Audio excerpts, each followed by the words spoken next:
T minus 50 seconds.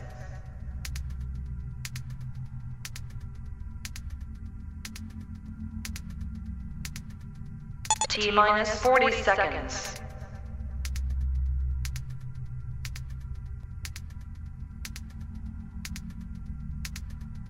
T minus 30 seconds.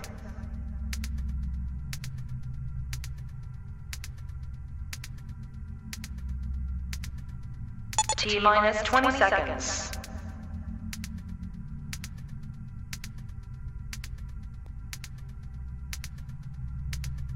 Ten, 9, 8, 7, 6, 5, 4, 3, 2, 1, 0.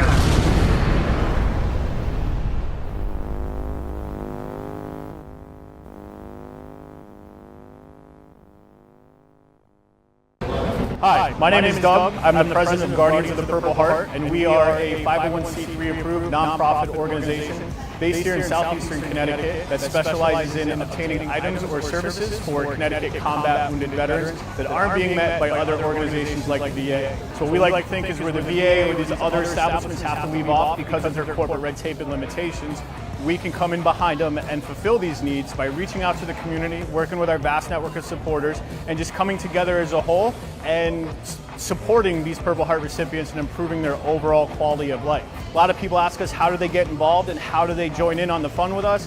A lot of things you could do. Follow us on Facebook, #1, Instagram, Twitter. Go to our website at gotph.org. You can send donations, send us a message.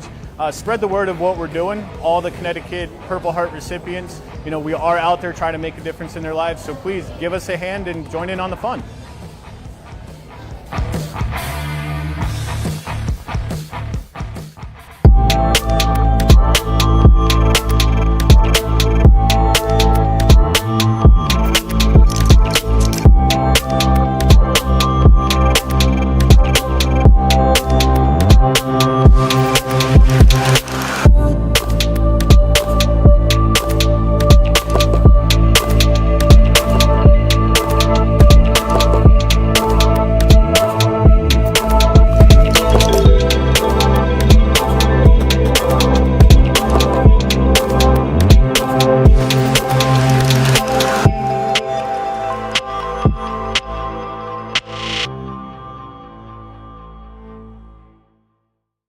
Bring your appetite down to Big Belly Cafe, 140 Gore Street, Webster, Mass. for curbside, takeout, and indoor seating.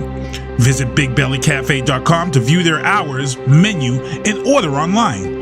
For reservations, please call ahead at 508-949-2433. Follow Big Belly Cafe on Facebook for weekly and daily specials. And remember, all veterans receive a discount for their recognition of service. Big Belly Cafe. Reedy's Archery, located in Middleborough, Mass. at 121 Wood Street, has been a staple in the area since 1993 and has become the one-stop pro shop for competitive target archers and bow hunters from New England.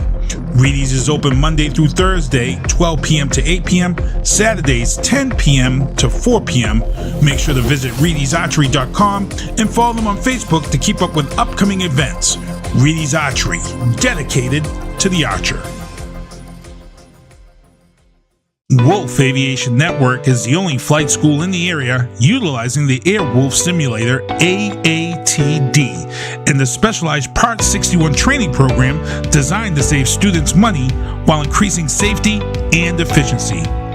Creating safe pilots is our first priority. Our flight sim is the perfect training device. It is designed to prepare students adequately before taking flight in our aircraft. Fly with us and save money. Wolf Aviation. Reserve your spot at 413-563-1929 and visit wolfaviationnetwork.com.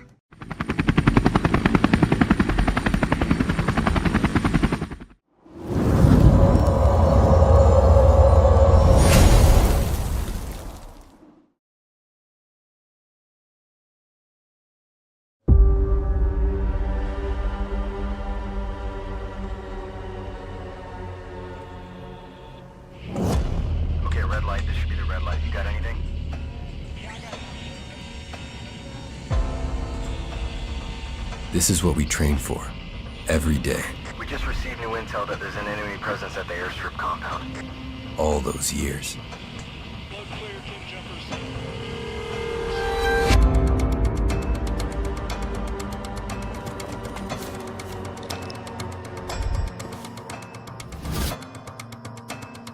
When you're the first to arrive, it's not enough to be ready.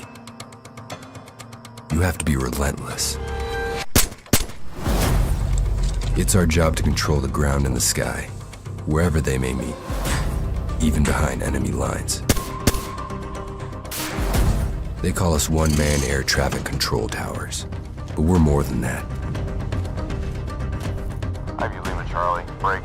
Airfield is stable. You are clear to land. We turn hell into an airstrip.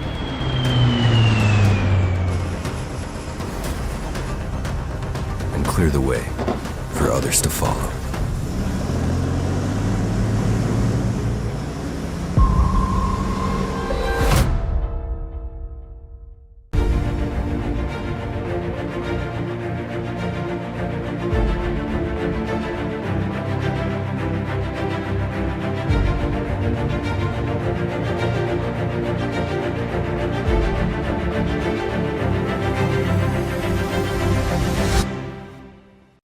That would be cool. Yeah.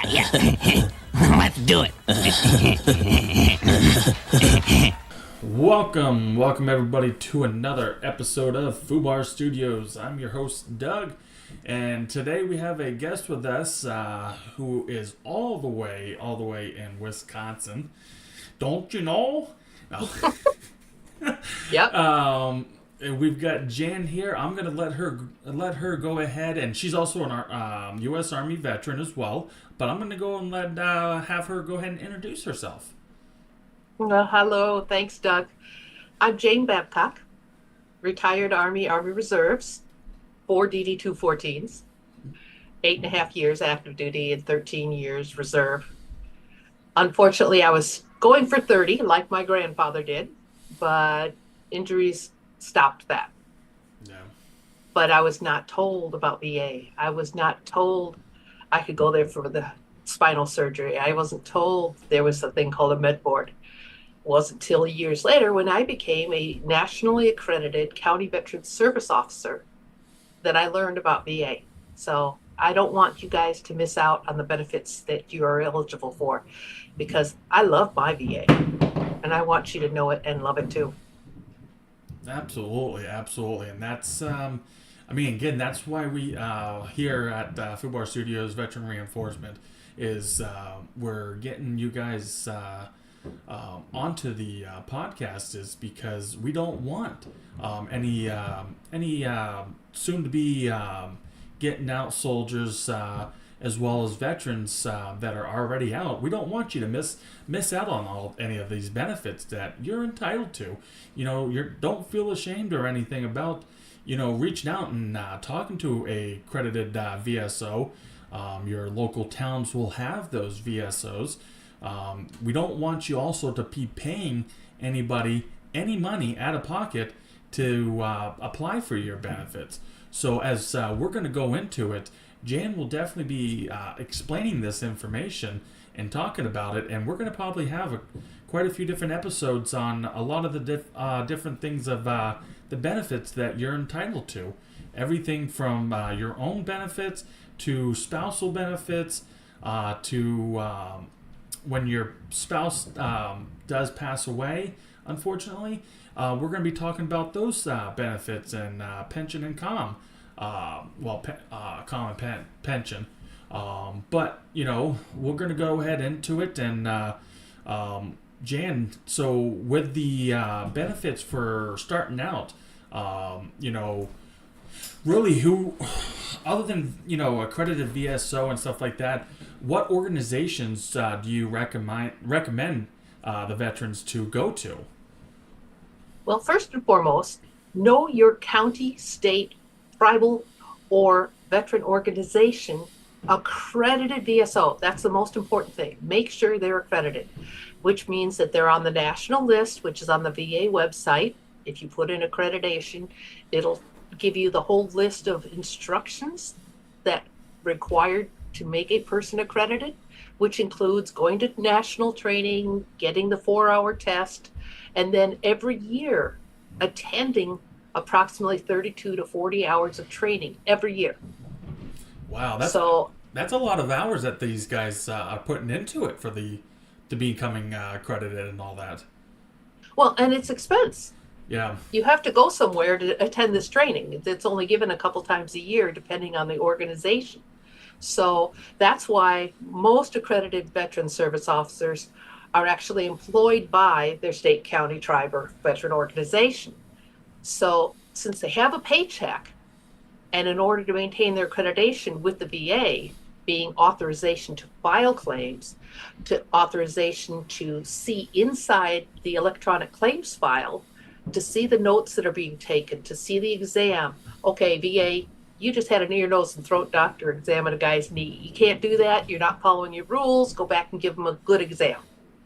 Or, oh, I can see in there, oh, you only scanned in one of the birth certificates for your kids? You've got 3 kids. You're going to miss out on 2 dependent pays. Yeah. Get those other 2 documents in.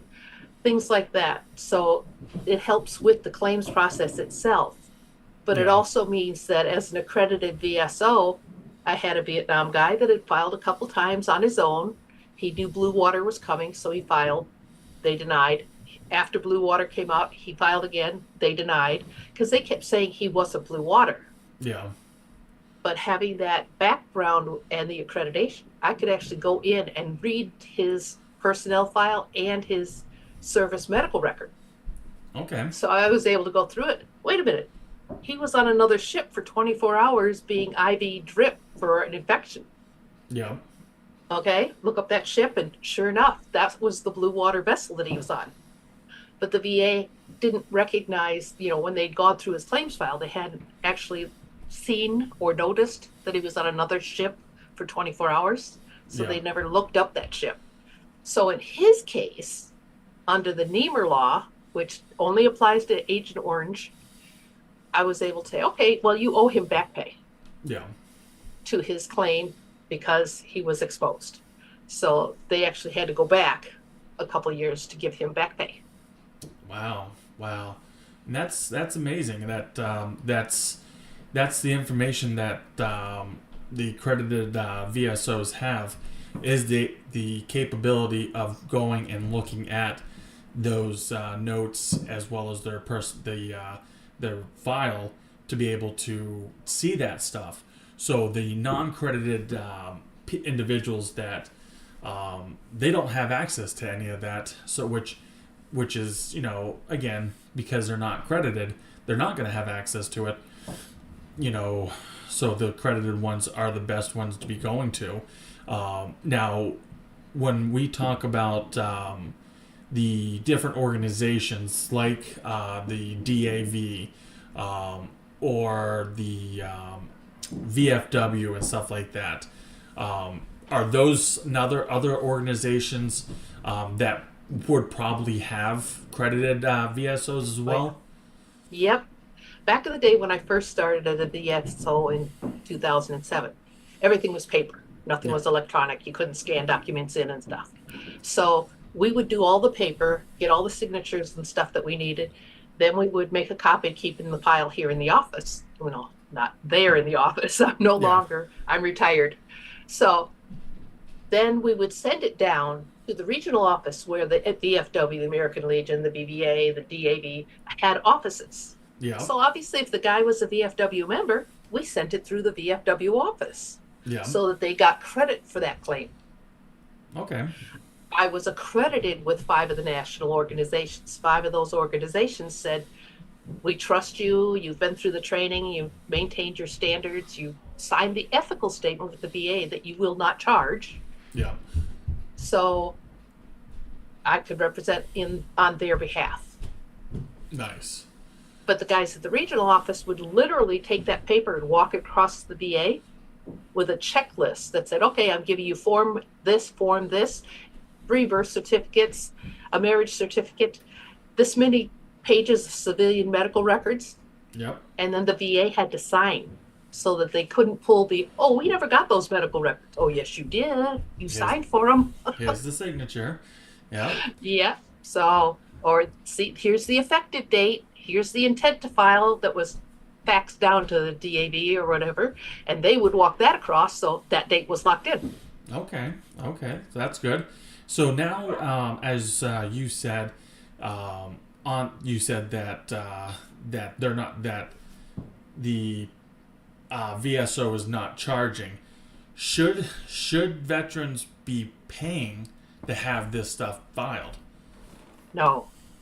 An initial claim and the first level of appeal should never be paid for. Now, that's not to say that once it gets up to like a board level appeal or something, that a VA lawyer might not be needed. Yeah. But up until that point, as a CVSO, I knew exactly what needed to be submitted. I knew about how to write your personal statement to guide the VA rater to the evidence inside your claim file. Okay. And how to explain, too many of us go into a comp and pen exam and the doc says, "How you doing today?" And you say, "Fine." Well, that doesn't explain to him that you no longer ride your Harley because you can't kickstart it because your knee is so bad. Yeah. That doesn't explain that when you walk upstairs, you pull yourself up with the handrail. Yeah. Or that when you're walking down the stairs, there's been times where you've stumbled because your knee gave out. Yep. So that personal statement explaining what your worst days are like is Yeah. real important, because they have to rate you on what is your condition today. Yeah. And that comp and pen doctor says, "Oh, we're rating your knee. Okay, can you stoop down and touch the floor?" And as typical, you stoop down and touch the floor. What you didn't do was stop 2/3 of the way down and say, "This is the point at which I'm having pain. Yeah. My pain is located on this side of my knee, or it's in the back of my knee." The different things that explain to him Yeah. what is wrong with your knee. Yeah.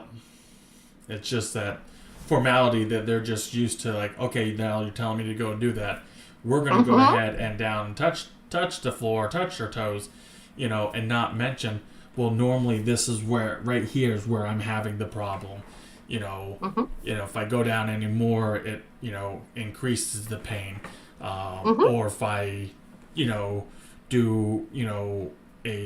doing the stairs, and as I'm coming up, I'm not, like as you said, grabbing the railing and pulling myself up. It's more, they just touch the ground and then like, okay. And so now the doctor thinks, oh, you're fine. You have no issues. So boom, check that box. It's off. Right. And as typical, a lot of people use ibuprofen. They get up in the morning and the knee is, tender or stiff or whatever's going on with it. Yeah. And they'll pop a couple Motrins or whatever, and on the way they go. Yeah. Well, if they're going to rate it at what point you have your pain, or at what point you're losing mobility in that joint, or you're hyperextending that joint because of ligament damage, Yeah. don't take the ibuprofen. Yeah. Go to your comp and pen exam unmedicated. Yeah. No, You can honestly tell them, this is my pain point. And I agree with that. That's absolutely a good thing, because, as you're talking about that, I even have I have the cream for my knee, which it's usually agony first thing in the morning and usually in the evening again. So it's, you guys got to listen up, So it's that usually that NCO when you stomping your foot. Listen up. That's the key. That's the key. You want to make sure that you're following these, because again, these, the VSO, the accredited VSOs, they're telling you because they know how they need to word the things, and that's why it's very important to go to these credited VSOs, because again, they know it. You go to someone that doesn't know it, they're not going to know how to write that statement, or you're not going to know how to really talk to the doctor when you go for the exams, because again, you may just bend over and touch the floor and be like, yep, it's fine. Yes. And too often we don't write our own personal statement or get buddy statements. Yeah. And believe me, having filed over 1,000 claims with VA, and having had a much higher rate of first-time approval than my state average, Yeah. So all the hundreds of other CVSOs and VSOs out there in my state, I was still at a faster growth rate for benefits awarded simply because I said, look, you need to sit down and you need to explain this. I am filing for this condition because of these events in service. And if you've been out more than 5 years, you need to explain the chronicness of your illness and or injury. Yeah. Because if you sprain your ankle in basic training and you get no medical care for 40 years, but now 40 years later, you have on and off problems with it. You stopped playing baseball because you would roll your ankle and take a header on the field. Yeah. You stopped riding your Harley. If you don't go for medical care, they're going to say, oh, what, you had an injury 40 years ago and today's the first day it's giving you trouble? Yeah. No. But you explain that chronicness. Absolutely. And you have to have a current diagnosis. So guys will come in and they would come in and say, I want to file for PTSD because my wife says I have a drinking problem and I have nightmares and I check the front door lock 5 times before I go to bed and all these symptoms. That's not PTSD until you're diagnosed. Yeah. VA has to have a medical diagnosis because after all, to say I have pain in my knee, well, is it pain because you have torn ligaments or had torn ligaments? Yeah. Is it pain because you may have bone cancer in that joint? Yeah. So you have to go and get that current diagnosis so that VA knows what they're rating. Yeah. Absolutely. Soft tissue, hard tissue, cartilage, what is it? So get that diagnosis. Now that's not to say you can't start your claim. Yeah. Because there is an intent to file. You can file a claim. And I would tell guys all the time, okay, we're sending your intent in today. I'd scan it in and that locked it in for that day. Yeah. But now you have to go to the vet center and see them 6 to 8 times so they can write all the notes about what's going on with you mental health wise. Okay. They can't prescribe medicine. They're only counselors. They can only take the notes and make recommendations on breathing exercises and other things to help you center yourself. Yeah. And then you have to go over to the doctor that can actually make a diagnosis per the DSM-5, which is the mental health manual. Yeah. That's the doctor that can say, look, you're going from high to low. You're going from so far depressed to so far hyperactive that you're acting stupid. Yeah. You're in the ditch on each side of the road. Let's put you on this medication and get you back in the middle. Now, Yeah. don't be afraid of medication. Too many Yeah. guys, oh, I'm not going to let them drug me out of my head. No, they're looking to get you in the middle of the road, and you may go on and off that medication. You may stay on that medication your whole life. Yeah. You know, if you're diagnosed with bipolar, you're going to take your medication the rest of your life. Yeah. But anxiety, depression, or other things like that, that can be temporary. Yeah. I've been on and off. I was diagnosed on recruiting tour Yeah. and for anxiety, depression. And there have been times in my life where I really appreciated having medication. Yeah. And when I was feeling really in control of the situation and I didn't have any major events going on in my life that drove me to the ditch, Yeah. I could let go of the medication. Maybe 2 years later, need it for another 6 months. Okay. So don't be afraid of medication. Yeah. Go through that process, get the diagnosis, and then the VA, because once you file that intent, you have a year. So now they've called you in for your exam 2 months later. That doctor looks at the other doctor's notes and the counseling notes, says, yep, I agree. And Yeah. based on your combat action award or personal statements from your buddies about incoming on your base or about the fact that you were stationed at Fort Gordon, Georgia, and you saw a small child hit by a car, Yeah. and you went through that trauma, Yeah. or or your family went through an event while you were on active duty, Yeah. those statements can mean so much to the rater saying, oh yeah, I agree, this is service connected, because the rater is not the doctor. Yeah. The doctor has a checklist, and he only has to make a statement at the end of that checklist. Okay, he's lost this much range of motion in his elbow. And is it service connected or not? As likely as not. In other words, 50-50. Yeah.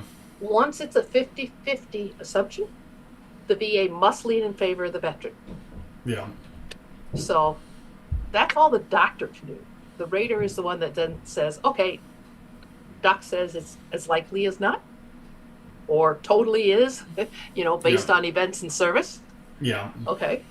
Now the rater is going to take your personal statement, your medical records that show your current condition. Yeah. And okay, yeah, he has problems, ongoing problems, repetitive problems. Oh, his medical records show that the doctor has approached him about surgery.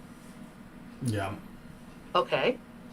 Now, if you do have to have that surgery, say it's a knee replacement, for that one knee, you will be rated 100% while you're in recovery. And if it's a knee replacement, that's a minimum of 6 months up to a year. Yeah. And then they reevaluate the knee and say, okay, how you doing? Yeah. Knee's pretty good. We're going to give you 20% or whatever it is for the knee itself, but now they got to rate the scar.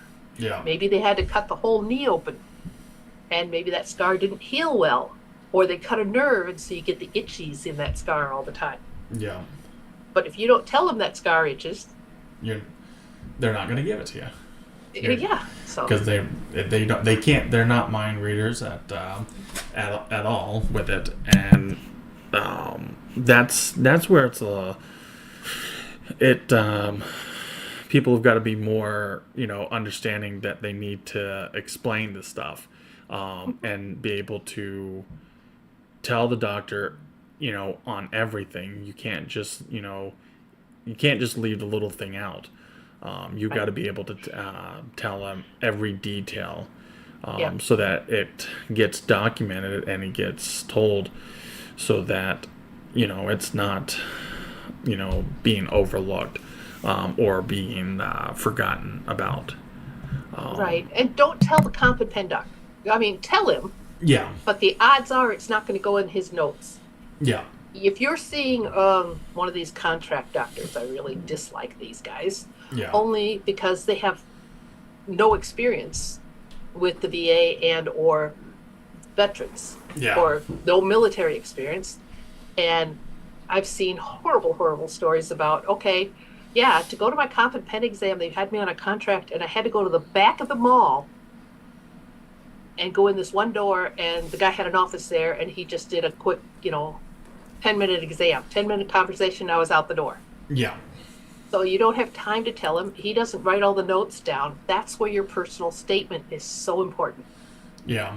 Because now the rater has that personal statement. One of the things I want to mention with the PTSD thing is one of the things that a lot of guys overlook, and women too, Yeah. is consider the side effects of your medication. Yeah. A lot of medications, especially for mental health and other conditions, neurological conditions and things like this, have a side effect, and it hits your libido. Yeah. You kind of lose your interest. Yep. Or you may lose the function itself of your body Yeah. desiring intimacy. So you need to think about, okay, if I wasn't on this medication because of my service stuff, I wouldn't have this side effect. If I didn't have this side effect, so that side effect can become a rateable condition. Yep. Absolutely. The best explanation I have for that is a young lady that had a TBI, and it just happened that the impact of that particular part of her brain was causing her to have like silent seizures. Yeah. She would just kind of stare off into space for a few seconds at a time and have to kind of shake herself to get back into reality. Okay. Well, it wasn't serious seizures and stuff, and it was well controlled by medication most of the time. But the medication she took, the side effect, it actually made her gums shrink. And even though she was only rated like 50% overall, because it was affecting her gums, we were able to get her VA dental. Really? Her teeth wouldn't have gotten loose if it hadn't been for the medication she was taking for her silent seizures. Wow. Okay. So it's there's a lot of stuff out there that that can be secondary, graded by for your disability that can be added into it. which Yep. there's and that's gonna diving into all that is gonna be totally, again, that's where you got to be up front and talking to your VSO, to the accredited VSO, and be able to explain these things so that they can look into it and get those added into it. So again, because they're not mind readers either, so they've got to, they can only go by, again, of what you're saying, and hopefully, again, I know there's a lot of VSOs that are new, and some that are going out the door and stuff like that. That's where you definitely want to do your due diligence when you're definitely looking for a accredited VSO. You want to be able to find one that you're able to work with, and that is also, that person has a lot of knowledge, because that's going to be one of the top things. I know myself, I look for is when I talk to those VSOs, is they got to have that time and knowledge.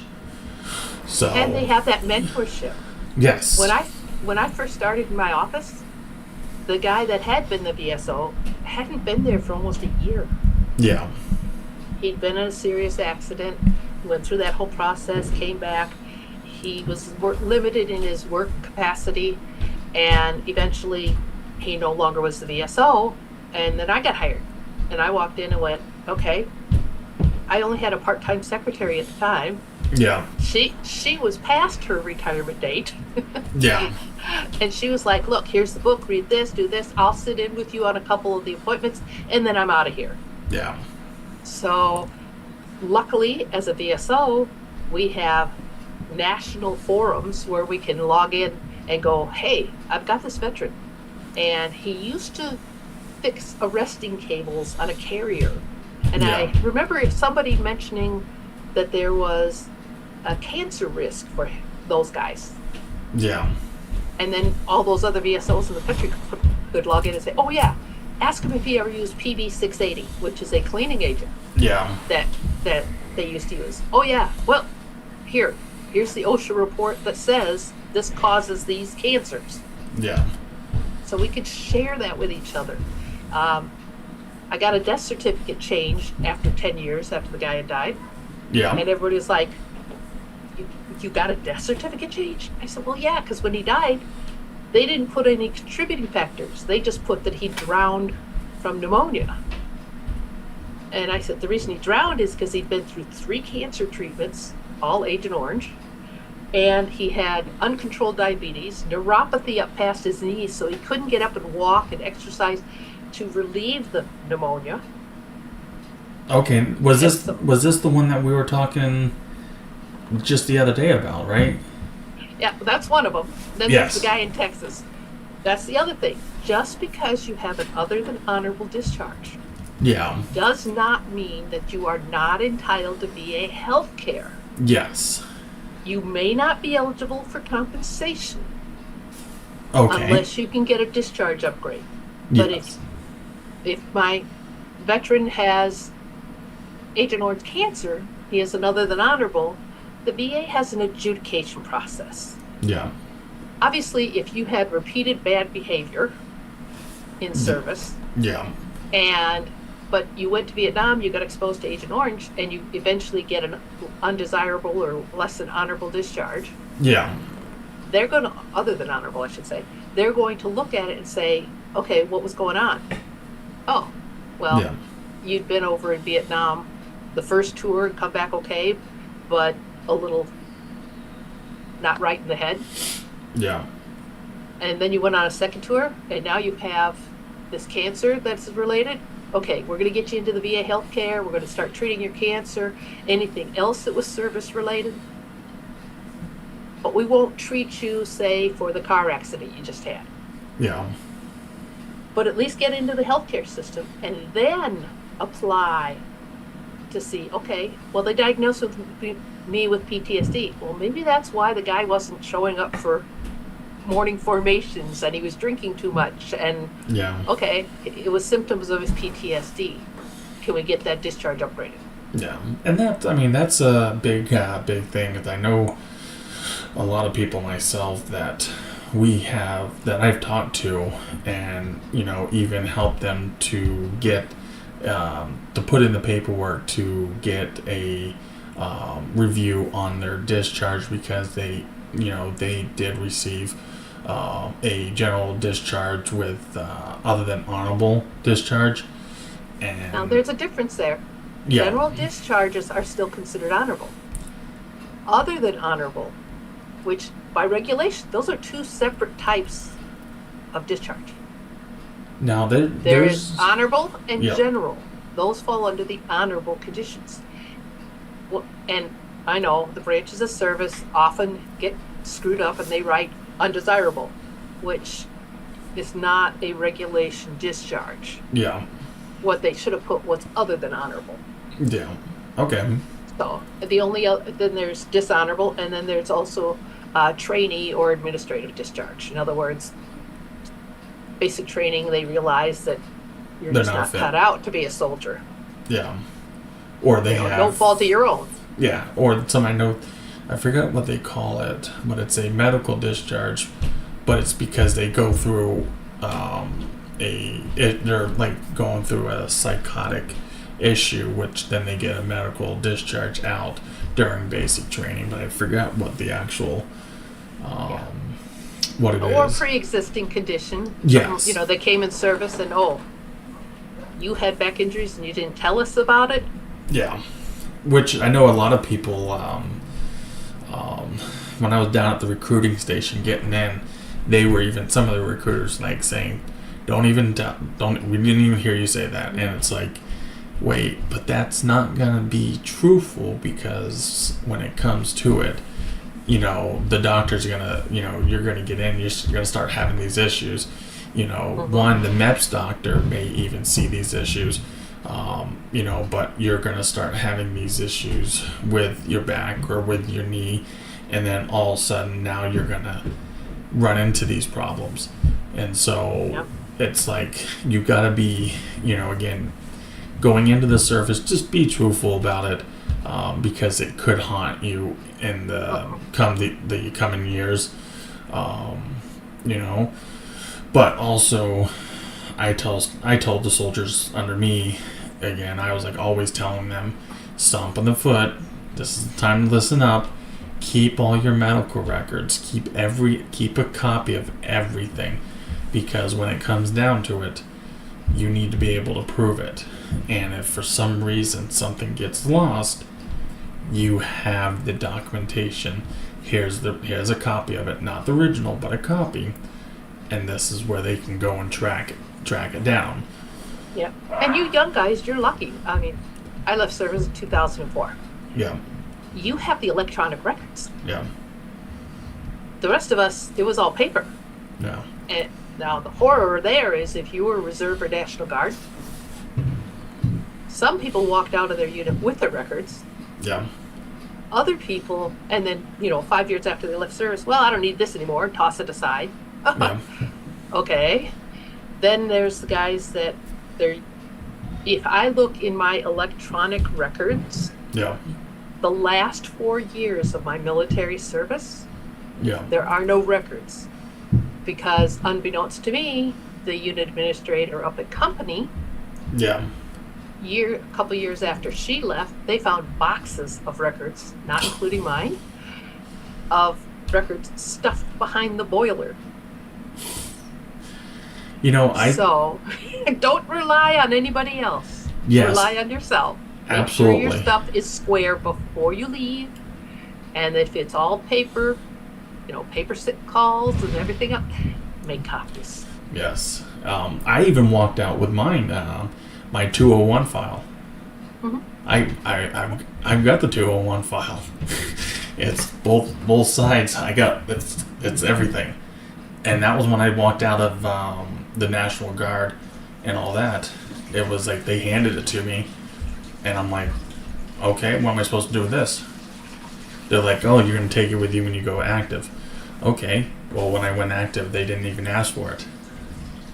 Yes, and this all comes back to the time when there was a flight that went down, and it had an entire unit on it, and they all had the paper records with them in the plane. Yeah. Now, they didn't personally have them, but they were in the plane. And when that plane went down, Yeah.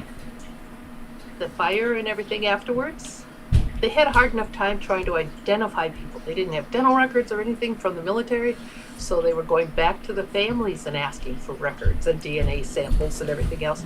But there was no records to show did the guy serve active duty or just... So it was a real mess for them and their families. Yeah. So please, keep your copies, but at the same time, also make sure that your unit is squared away. Yeah. Because if you lose yours or they get lost in a house fire, Yeah. you need to be able to reproduce those records. Correct. You know, and again, that's where it comes down to making sure one, yourself is squared away, and two, your unit's squared away. Is, you know, again, it's that you need to make sure that you're able to do that.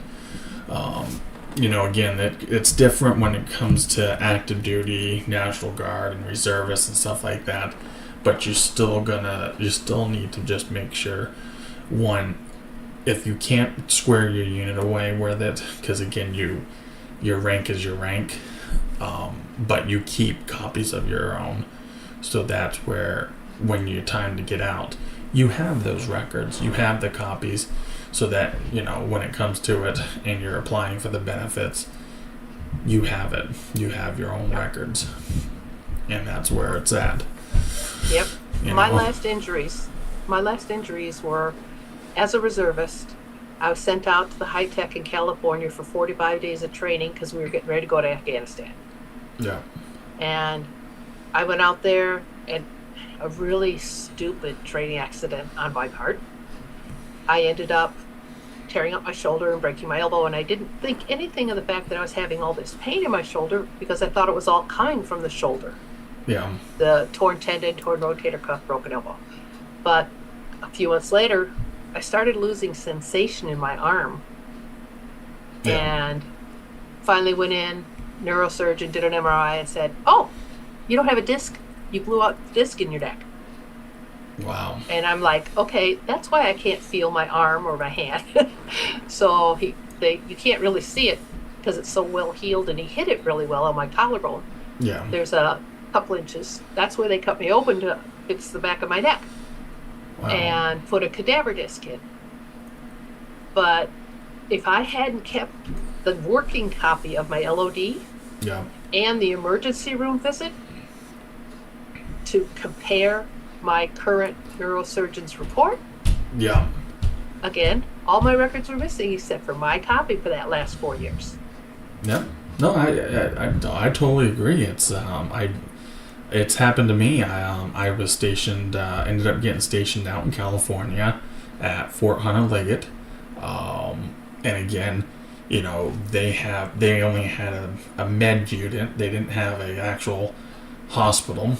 So they actually had to transport you off base out to another medical facility, where then I made sure I got copies of everything when they discharged me and did everything, you know, just so I had it, because again, I knew once I left Fort Hunter Liggett, I would go to another unit, and more likely it will have a med facility, so I would want to make sure that they had that information with that with the new med unit, as well as make sure that my new company had that information, because again, it needs to be documented. No, I didn't give them the originals. I got my copies, but again, I had to make sure that I supplied them with the information so that they can put it into the records, and I kept my copy just so I had it as, again, for my own keepsake. You know, I wanted to make sure I had it. And if you go to a civilian medical facility, whether you're active duty or whether you're Reserve or National Guard during a drill weekend, or on your way home from drill, or during the 2-week AT or anything like that, and you go to that civilian ER or whatever, Yeah. make sure that there's a line of duty done, because that's the way the military is going to pay for civilian care. Yes. And that line of duty is your official record that this is something that happened while on duty. Yeah. No, absolutely. So, Absolutely. even if you don't keep the ER record, at least the line of duty, that gives the summary of the medical, and it also shows that Uncle Sugar paid for it. And if Uncle Sugar paid for it, it's on duty. Absolutely, absolutely. So we're gonna go ahead and end this evening, but I definitely want to have you back because there's so much more. I know that we're getting into it. I just want to give the viewers just a little taste of what we're talking about and what they need to get into, and make sure that they definitely go through with filing these, the VA benefits, because we don't want the veterans. You and I both agree that we don't want these veterans to go without, because again, Uncle Sam provides the VA with money to help pay us for these injuries and stuff like that.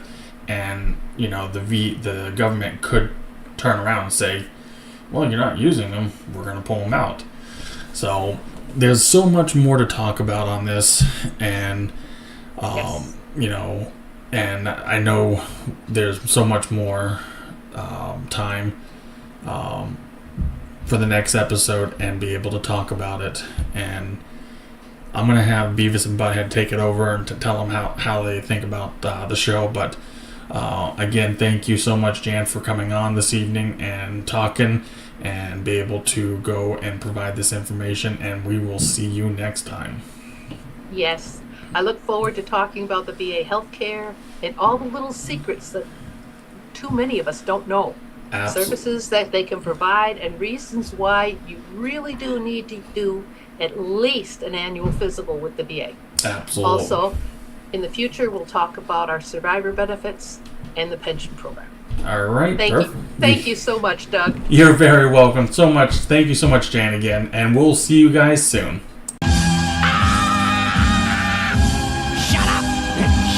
Yeah. Shut up! You suck! Stop, in the name of all that which does not suck. Thanks for watching Fubar Studios Veteran Reinforcement. Please make sure to check out the Fubar Studios on Facebook, Instagram, YouTube, and visit the website at fubarstudio.com. Fubar Studios is a Sinista1 Productions.